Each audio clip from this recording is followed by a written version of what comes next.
Bom dia, bom dia, bom dia. Estamos aqui na terça-feira. Hoje é dia 29/6/2028, última terça-feira do mês. E vamos que vamos. Vamos ver as notícias? Vamos, porque tem coisa interessante aqui. Começando pelo dólar. O dólar ontem caiu 0,19%, ou seja, bem pouquinho, mas praticamente 0,2%, e fechou em R$ 4,93. Caiu 1 centavinho, 2 centavinhos, mas está ótimo, tendência de queda ainda. Isso é um ótimo sinal, isso é um bom sinal, sinal de que continua com a questão de valorização do real. Espero que isso não seja por especulação, mas sim por uma realidade de mercado. Que assim seja, que Deus nos abençoe. Vamos para as ações. Ontem o Brasil, a Bovespa, ela fechou com uma leve alta de 0,1, ou seja, ficou na mesma coisa que o dólar, ficou praticamente no 0 a 0. Fechou em 127.429, mas lembrando que teve uma bela de uma oscilação ao ponto de subir para 128,66 e cair para 126,628. Ele fechou exatamente, mais ou menos no meio um pouquinho para cima. Por isso fechou no 0 a 0, mas ele deu uma bela oscilada e muita gente ficou até segurando na cadeira porque estava com medo de cair. Oh, meu Deus do céu! E esse cenário aqui, professor? E o DAX, como é que tá? O DAX está subindo 1%, 0,9%. e está 15.699, ou seja, ele voltou a ribar, voltou a subir com força total hoje. Incrível, interessante. Qual é o motivo? Ninguém sabe. O que se sabe é que ele está voltando patamares. Esse patamar que ele está voltando faz uma certa pressão na Bolsa Brasileira para que ela, por exemplo, suba hoje. Se fosse acompanhar o DAX alemã, seria mais ou menos que eu falar que ela teria que subir para uns 132 mil pontos hoje. Já pensou? A Bolsa do Brasil subir em mais ou menos uns 8%, 7%, 8%, seria ótimo, não? Eu ia ficar muito feliz. Bom, essa é uma realidade, pode estar acontecendo um movimento como tal. Vamos ver as cenas do próximo capítulo, tá ok, gente? Vamos que vamos. Vamos ver as notícias. Vamos lá, Infomoney. Mercado financeiro eleva projeções para inflação e PIB em 2021. Mostra focos. Economistas veem alta de 5,97% do IPCA, que é altíssimo, e crescimento de 5,05% da economia brasileira. Ou seja, a inflação está mais alta do que o crescimento do PIB. Isso significa o quê? Vocês lembram que eu sempre falo? Que o Brasil não está crescendo, mesmo com o crescimento de 5,05%. Por quê? Porque a inflação está comendo o crescimento dele. É assim que funciona. Se você pegar e converter em dólar, você vai ver o que acontece com o PIB, tá? Claro que, como a inflação chegou atrasada em relação à subida do dólar e a inflação vai cair atrasado com relação à queda do dólar, esse delay ele vai ficar no meio do caminho e logo nós teremos aí uma coisa. Como o dólar está caindo bem e com força, eu vou falar para vocês, eu acredito que outubro, nós estamos junho, julho, agosto para setembro a gente começa a sentir a questão do dólar em relação às quedas. Apesar que vai ter muitas empresas que vão utilizar essa subida que teve o consumo das pessoas para continuar ganhando um lucro maior, uma lucratividade um pouco maior no mercado. Mas isso é questão de tempo, já se regula porque nós estamos num país globalizado. Então as importações vão forçar com que os preços de internos também sejam regulados. O mercado financeiro voltou a revisar para cima suas projeções para o crescimento da economia brasileira e para a inflação deste ano, segundo o relatório Focus divulgado na manhã desta segunda-feira, dia 28, pelo Banco Central.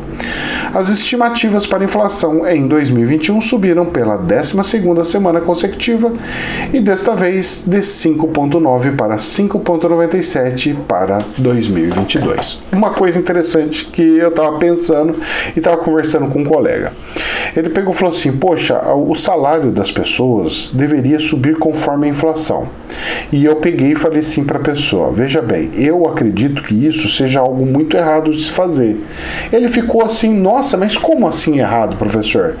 Eu falei, porque se você tem um reajuste compulsório de salário mínimo, salário das coisas em cima da inflação, você de certa forma está acompanhando a inflação, atrasado, mas está. Você está evoluindo conforme a inflação. Só que tem um porém. O crescimento do país pode não crescer na mesma medida que a inflação cresce. E isso faz com que as dívidas públicas aumentem de uma forma que não poderia aumentar. Então, os salários de todo o funcionalismo público deveria ser vinculado com o PIB. Se o PIB cresce, o salário de todos os funcionários cresce. Se o PIB cai, o salário de todos deve cair. Cair, professor, mas aí isso é um absurdo. Não, isso iria forçar com que a população não permitisse jamais que, por exemplo, um governo não fizesse o país crescer. Eles iam procurar sempre gestores que aonde a propaganda dele fosse o país cresceu, o país cresceu, o país crescer. E aí nós inverteríamos essa situação e aí todos os investimentos que viriam para o governo seriam focados para o crescimento. Ele ia fazer estímulos para crescer o PIB, crescer. Porque crescendo o PIB, cresce os impostos. Porque o imposto é taxado em cima do que vende. Se o Brasil produziu 1 bilhão, o imposto é em cima de 1 bilhão. É 15, vamos falar que é 10% de 1 bilhão. Mas se o PIB cresceu para 2 bilhões, o dobrou o imposto que entra para o governo. Ou seja, dobrou a receita do governo. E com a dobra da receita do governo, ele consegue pagar mais as contas. Então deveria fazer vinculado com o crescimento do país e não mais com a inflação. Assim penso eu que seria mais interessante, mais justo aos olhos da economia e injusto aos olhos do social, porque já pensou diminuir o salário conforme a queda? No governo da Dilma nós ia estar passando dificuldade muito grande. Já pensou diminuir o salário? Pois é, mas forçaria mais com que o governo fizesse um bom trabalho, uma boa gestão, certo? E aí a população ia pegar mais no pé dos políticos que fica travando reformas, fica travando coisas que precisavam andar. Então, assim penso eu. Claro que é uma teoria e não uma verdade absoluta, mas é mais justo economicamente falando. Infomoney. Vendas no Tesouro Direto voltam a superar resgates pelo segundo mês consecutivo em maio. Com 42,5% das vendas, título público atrelado ao Índice Nacional de Preços ao Consumidor, amplo IPCA, foi o preferido dos investidores no último mês. Uma sequência de 2 meses positivo após 4 no vermelho, o Tesouro Direto voltou a registrar vendas maiores do que os resgates em maio, com uma capitalização líquida de 597 milhões. O resultado se deve de vendas de título pelo programa de ordem de 2,12 bilhões contra saídas de 1,53 bilhão entre recompras e vencimentos. Bom, isso é um bom sinal dizendo que vai pra lá. Vai pra lá, coronga! Sai de bicho! Tem feio! O que acontece? Presta atenção, tudo tem um lado bom e um lado ruim, tudo que acontecer tem um lado bom e um lado ruim, tudo na vida, na política, em qualquer lugar que for. Vamos ver, quais são as comparações que a gente pode fazer.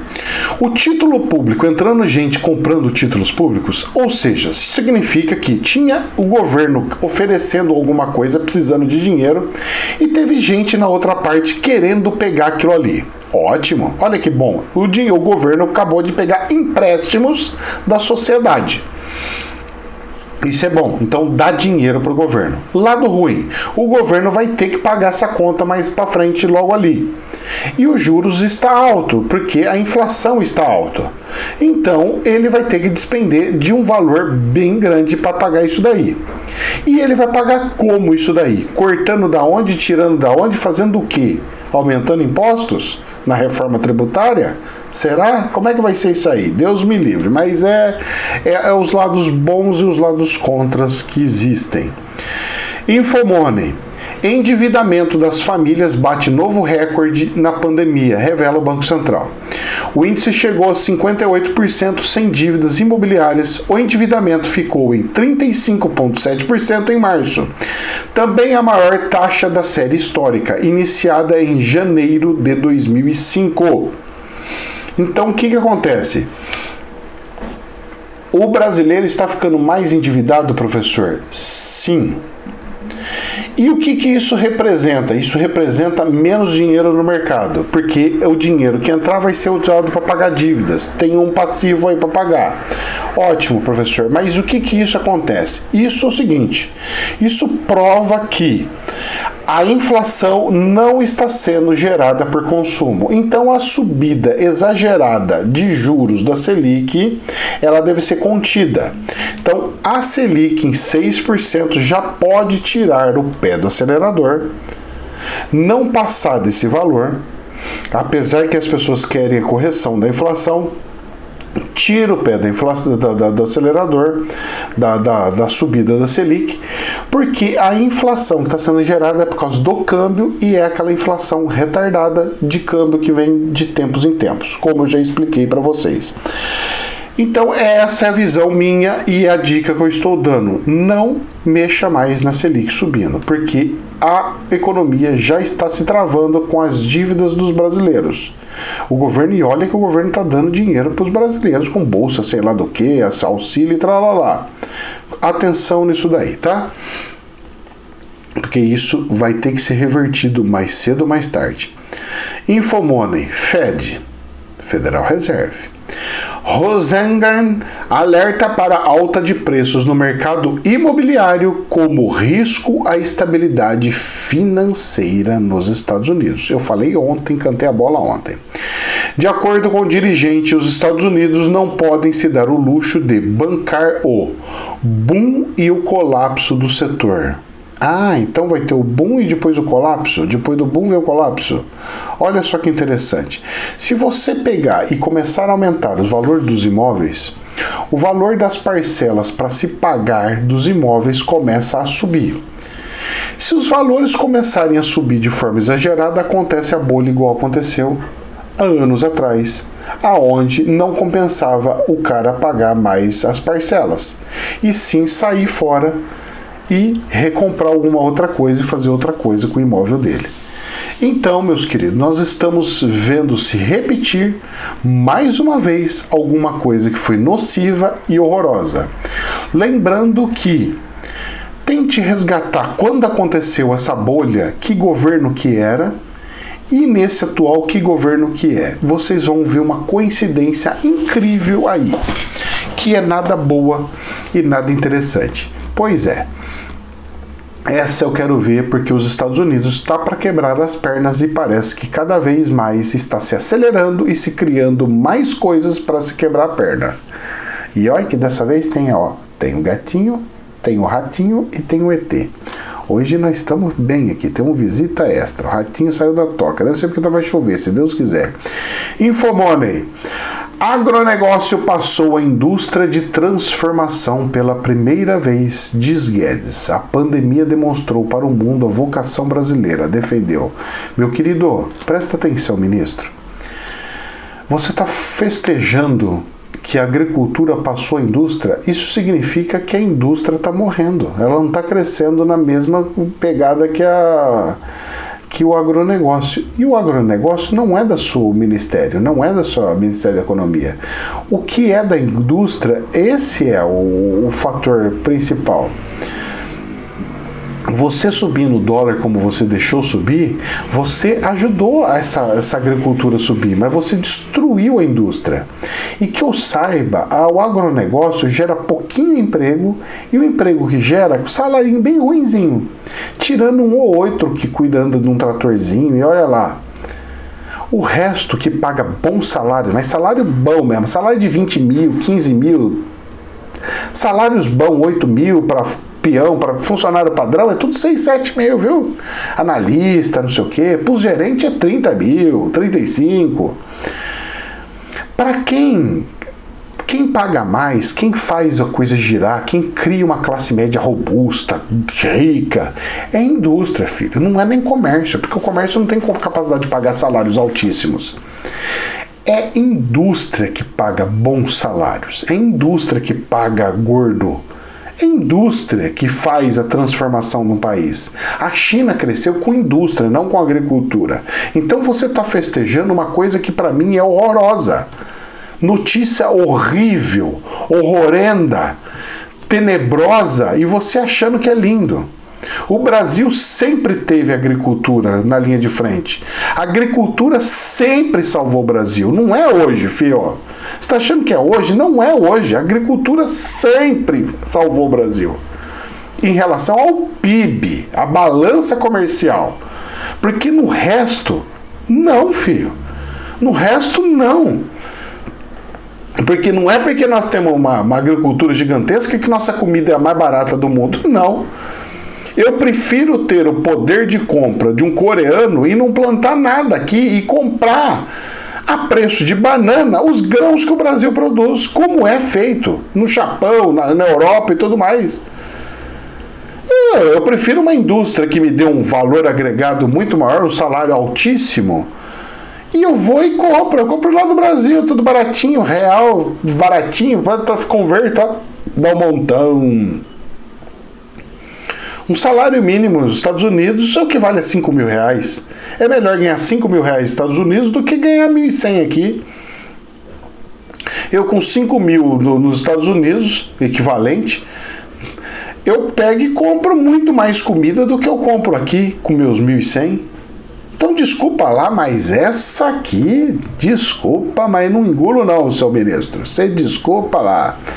Forbes, Brasil pede para a China esclarecer novo padrão de soja, afirma representante.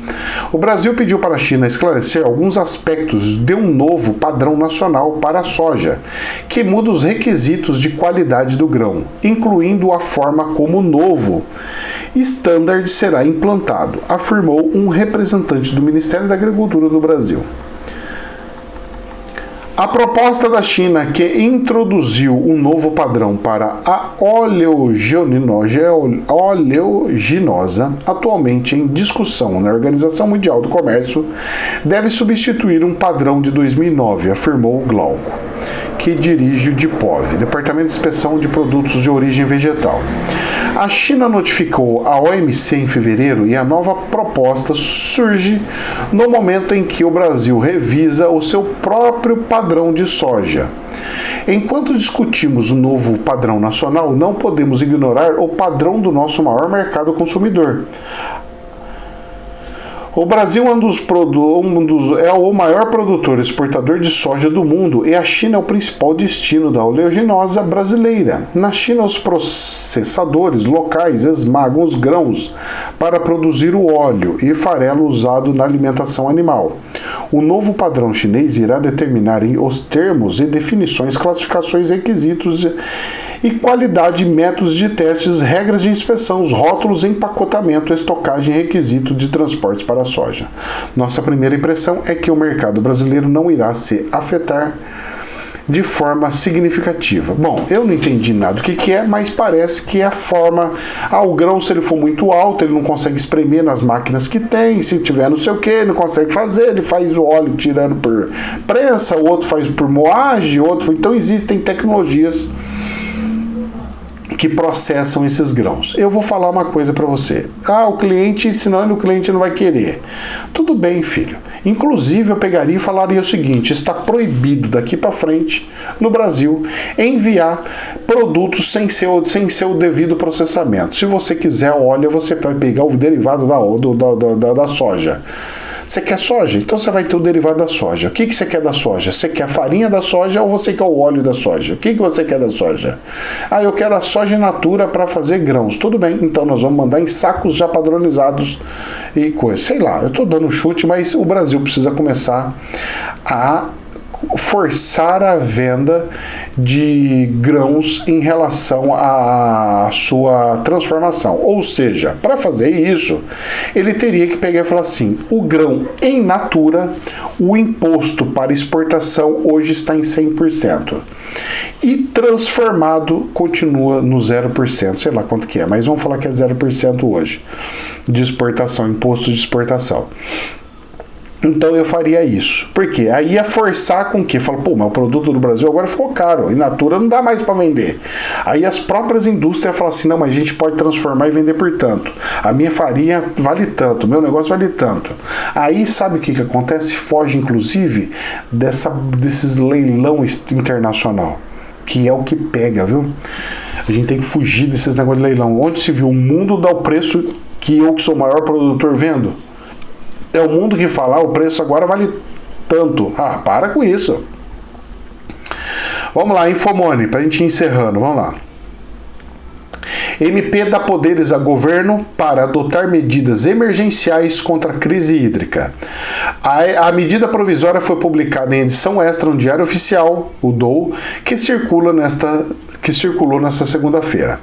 O governo acaba de publicar uma medida provisória que dá poderes excepcionais para enfrentamento da crise energética. Para o ministro de Minas e Energia, que fez até um pronunciamento. Após a repercussão negativa, o governo decidiu retirar o termo racionalização compulsória do texto. O trecho abriria a possibilidade de o governo implementar um racionamento de energia. Não há mais nenhuma menção a programa de racionamento, corte compulsório no consumo de energia ou racionalização incentiva a economia de energia. Pela MP, todos os custos dessas decisões financeiras e ambientais serão pagos por meio de um encargo embutido na conta de luz. Os encargos de serviços do sistema, que é pago por todos os consumidores, sejam os cativos atendidos por distribuidoras, sejam os livres grandes consumidores como indústria. O governo também trocou o nome e a composição do grupo que poderá determinar mudanças nas vazões de reservatórios hidrelétricas. Agora as ações serão na Câmara das Regras Excepcionais. Bom, aí o que ele está falando é... Eles queriam conter, segurar, mas não vão poder, então eles estão libertos para fazer o quê? Controlar a vazão de água e preços. Grande porcaria, nós estamos ferrados com isso daí, mas vamos que vamos. E o último aqui, Infomone. Reforma eleitoral profunda tem pouca chance de ser aprovada. Dizem analistas. Voto impresso, sistema distritão e cotas raciais e de gênero para eleitos são vistos como questões de difícil entendimento no Congresso. Graças a Deus. Por quê? Distritão não dá certo. Cotas racial tem que parar com esse negócio daí e todo mundo tem que ser classificado como igual. E de gênero para eleitores são vistos como questão. Também não tem que acabar com esse negócio aí. O que tem que fazer é incentivar mulheres a se candidatar. O que tem que fazer é incentivar pessoas negras a se candidatar. O que tem que incentivar são pessoas LGBT a se candidatar e etc, etc. Incentivar. E não pegar e falar assim, eu vou reservar tanto para vocês, tanto para... Não pode, moço. Porque senão fica desproporcional. Os políticos, eles são representantes do povo. Se você fizer uma coisa dessa, você tira a representação pelo que é a população. Ah, mas tem muito mais de um do que o outro. A gente está sem representatividade. Ué? Mas a democracia é isso, é a maioria que manda. Se a maioria é conservadora, o país vai ser conservador. Se a maioria é liberal, o país vai se transformar em liberal. É assim que funciona. O que não pode é fazer uma minoria mandar na maioria. Sabe o que acontece se fizer isso?